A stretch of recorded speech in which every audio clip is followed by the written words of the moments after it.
আজই ডাউনলোড করুন আর এনজয় করুন আপনার পছন্দের শো।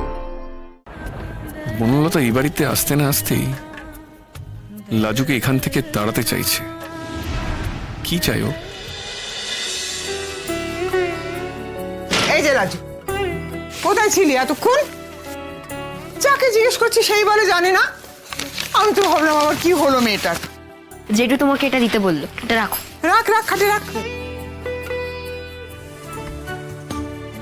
দাঁড়া, দেখ তো শাড়িটা কেমন। বাহ, কি সুন্দর শাড়িটা। এটা ময়ূরীদের জন্য ঠাম্মি?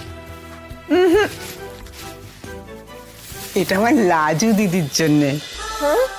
পছন্দ হয়েছে তার? আরে বাস, কি সুন্দর দেখতে ঠাম্মি। কিন্তু এটা তুমি আমার জন্য কেন কিনেছো? কেন আবার? আজ রাত্রে তোকে পড়তে হবে না? আজ রাতে? ঠাম্মি, আমাকে আর আজ রাতে ওখানে যেতে বলো না গো, পায়ে পড়ি তোমাদের। ওমা, যাবি না কেন?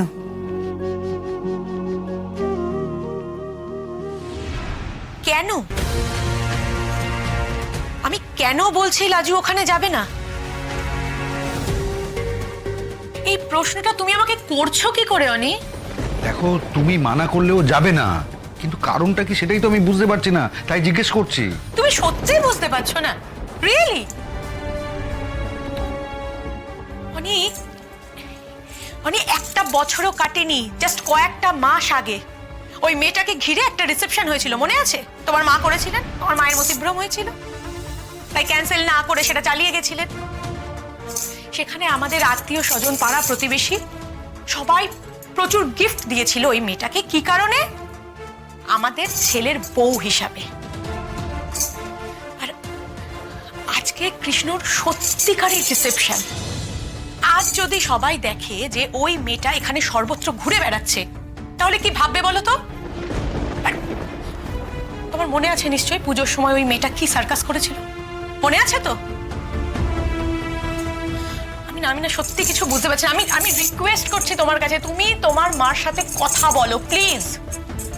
আর এই বনলতা, এই ও যা ন্যাকামো শুরু করেছে ওই লাজুকে নিয়ে, আমার ভালো লাগছে, আমার সহ্য হচ্ছে না। দেখো, তোমার যুক্তিগুলো আমি বুঝতে পারছি, কিন্তু এই কথাটা তো ঠিক। মেয়েটা তোমার বড় একটা সমস্যার সমাধান করে দিয়েছে সই করে। এই রাখো তো, সমস্যার সমাধান কিছু হয়নি। সমস্যা সমাধানের একটা পথ পেয়েছি। সমস্যার সমাধান তো সেদিনই হবে যেদিন ওই আপদটাকে এখান থেকে বিদায় করতে পারবো। তবে জানি না, আমার তো কপাল, এই বনলতা সে আবার নতুন কি সমস্যা নিয়ে এলো। বাড়ির সবাই থাকতে হঠাৎ করে ওই মেয়েটাকে কেন উইটনেস বানালে আমি বুঝতে পারলাম না। বুঝতে পারছি অনুভব, আমার হয়তো উচিত ছিল তোমাকে এই কথাটা বলে দেওয়া। আসলে জানো তো, লাজু না আমার জীবনে একটা অদ্ভুত মানুষ। তুমি চিন্তা করো তো, ও জানে ওর জীবনে যে বিরাট দুর্ভোগ তার কারণ আমি। সেদিনকে যদি আমি মাইন্ডলেস ডিসিশনটা না নিতাম, ওই ডাকাতি সাইড থেকে পালিয়ে না যেতাম, তাহলে হয়তো লাজুর জীবনে এত কষ্ট হতো না। আমার ইচ্ছে করে অন্য কারোর সঙ্গে চলে যাওয়াতেই ওর জীবনটা পাল্টে গেছে। তাও কত উদারতা মেয়েটার মনে, কত অনায়াসে আমায় ক্ষমা করে দিয়েছে, আমায় কত ভালোবাসে।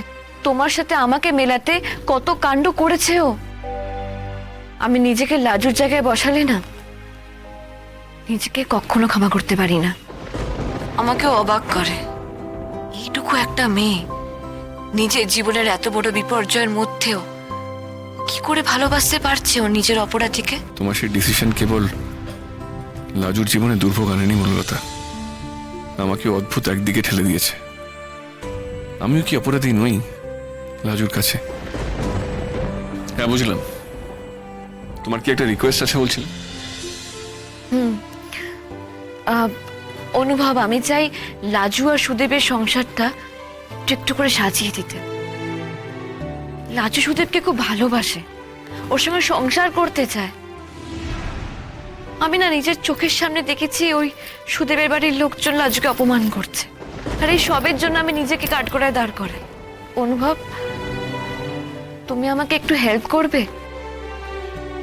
আমি ভাবছিলাম সুদেবকে এখানে যদি কোনো কাজ জোগাড় করে দেওয়া যায়। কাজ?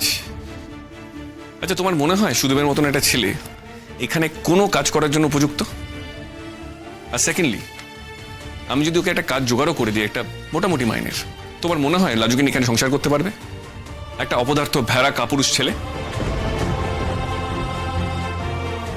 হ্যাঁ, মানে এখানে যদি ও কাজ নাই পায়, তাহলে তো আমরা ওকে কিছু পুঁজি দিয়ে সাহায্য করতে পারি। আমি কিছু দিলাম, তুমি কিছু দিলে। আমি জানি আমার ভুলের জন্য তোমার কাছে হাত পাতাটা ঠিক হবে না, কিন্তু জানো তো আমার মা বাবা না লাজুকে একদম টলারেটই করতে পারে না। তাই ওদের থেকে কোনো টাকা নিতে চাই না, কোনো ফেভার চাই না।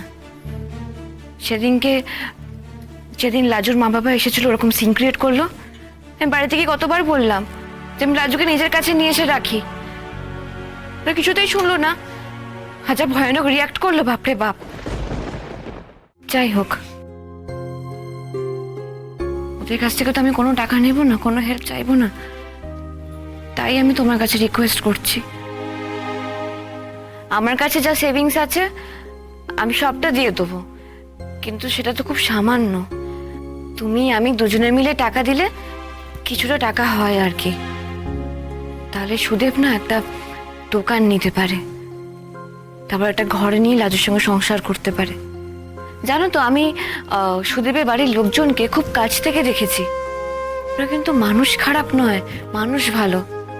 কিন্তু বুঝতেই পারছো, গ্রামের লোকজন, ওদের মেন্টালিটিটাই ওরকম, সবসময় ভয় ভয় থাকে, এক ঘরে হয়ে যাওয়ার ভয়, সবকিছু মিলিয়ে ওরকম গুটিয়ে থাকে।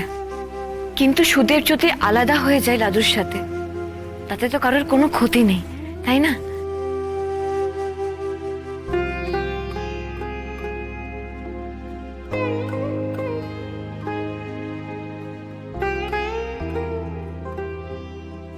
ক্ষতি আছে, আমার ক্ষতি।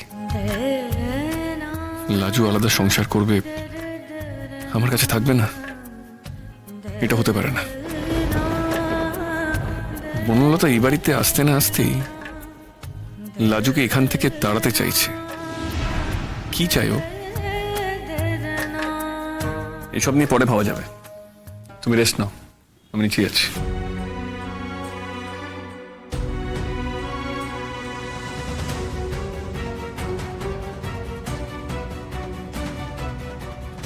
লাজু কোথায়, কি করছে?